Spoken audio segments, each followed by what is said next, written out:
El agua es fundamental para el desarrollo de la vida. No existe en la naturaleza elemento alguno que pueda sustituirlo. Si bien es un recurso renovable, se sabe que no es infinito.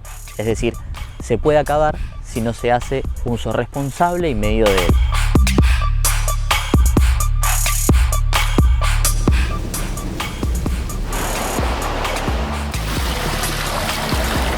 El agua se encuentra en continuo movimiento en el ambiente. Podemos hallarla en la atmósfera, en la superficie o por debajo de la tierra. La renovación del agua se da a través de lo que conocemos como el ciclo hidrológico.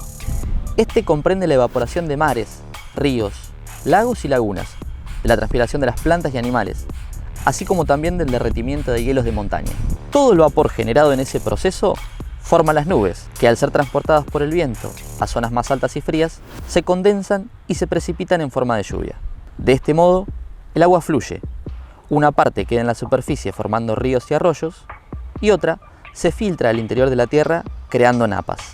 Las napas son depósitos naturales de agua subterránea. Representan el 98% del agua dulce no congelada en nuestro planeta y son, por lo tanto, nuestra principal fuente de acceso a este elemento vital. Ahora que conocemos el ciclo natural del agua, nos surgen algunas preguntas que tienen que ver con nuestra cotidianidad. ¿Cómo llega el agua a nuestras canillas? ¿Toda agua dulce es potable? ¿Qué controles se realizan previos al consumo? Para poder encontrar algunas respuestas, decidimos venirnos a uno de los lugares más emblemáticos de la ciudad de Mar del Plata, la Torre Tanque. Antes de la torre había un antiguo tanque metálico que tenía capacidad para 200.000 litros de agua. Fue construido en época de Obras Sanitarias de la Nación. ¿Y por qué surge eso? Lo primero que hace Obras Sanitarias de la Nación cuando llega a Mar del Plata en 1913 es buscar este lugar que estaba casi despoblado porque no había posibilidad de tener agua potable, y lo primero que hace es colocar aquel antiguo tanque metálico con capacidad para 200.000 litros. Eso fue casi la gran solución del barrio. Todo esto se empezó a lotear y empezaron las construcciones. Desde 1914 hasta fines de los años 30 ese tanque alcanzó. Pero claro, empezó a haber cada vez más agua, cada vez más gente, la gente cada vez usaba más agua, entonces hubo que pensar en hacer una construcción mayor, con mayor capacidad, con un diseño de ingeniería más importante, pero también que fuera ornamental. Entonces acá empezaron a ponerse en juego todo lo que tenía que ver también con lo visual, por lo cual llamaron a los arquitectos que trabajaban en obras sanitarias y les propusieron hacer un concurso de anteproyectos. Fueron presentados 6 proyectos diferentes. El que finalmente se elige es el que trae el arquitecto don Cornelio Lange, que se le ocurrió que esta torre podía tener estilo Tudor, parecer un castillo medieval, totalmente revestido de piedra.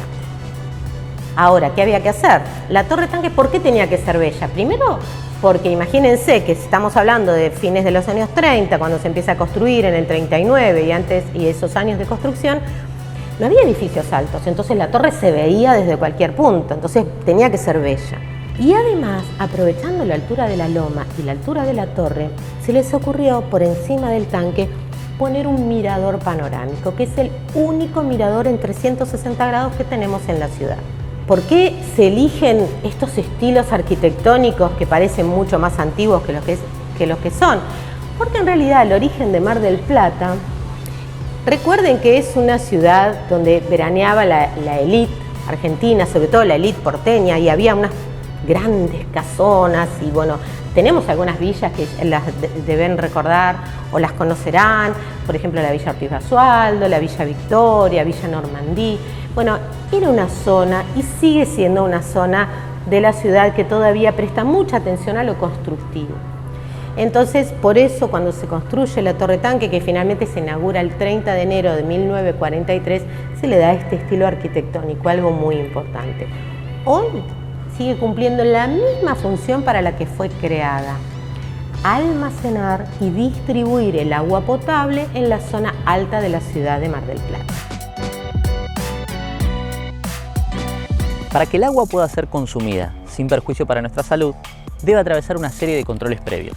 En ellos se analiza la cantidad de sales, la presencia de microorganismos, de minerales, la presencia de contaminantes químicos o biológicos, entre otros aspectos. Extraemos el agua y ahí empieza a funcionar el laboratorio de aguas, el laboratorio de obras sanitarias, que nos tiene que asegurar la calidad del agua que nosotros vamos a consumir. Están regulados por normas nacionales e internacionales. Una de las importantes también es el Código Alimentario Argentino, que es quien normatiza de alguna manera qué es lo que tiene que tener y no tener el agua de consumo, porque cuando uno es chico a uno le cuentan, bueno, el agua tiene que ser incolora, inodora, insípida.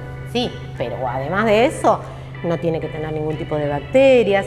El agua tiene una cantidad de sustancias, en algunas tiene que tener 0, no tiene que tener bacterias, y en otras sustancias del agua pueden tener una determinada proporción, pero no excederse. Por ejemplo, los cloruros, algún tipo de materiales, de minerales, que tienen que estar analizados. Por lo cual, el agua se extrae, se analiza en el laboratorio de obras sanitarias para ver si cumple con los parámetros correspondientes para ser considerada potable. Se clora en la salida de los pozos y en los lugares donde nosotros vamos a tener las reservas y se distribuye. O sea, el secreto que tiene el agua es sacarla de una buena manera, una buena construcción del pozo, clorarla, analizarla y distribuirla. Para el mate, para el hielo, para lavar las verduras, para nuestros animales, para las plantas, para la vida necesitamos el agua. Es uno de los bienes comunes más importantes de nuestro planeta y es una responsabilidad de toda nuestra generación y de la que viene poder cuidarla y preservarla. Es una responsabilidad que involucra a todos. Sin agua no hay vida posible, no hay hábitat posible.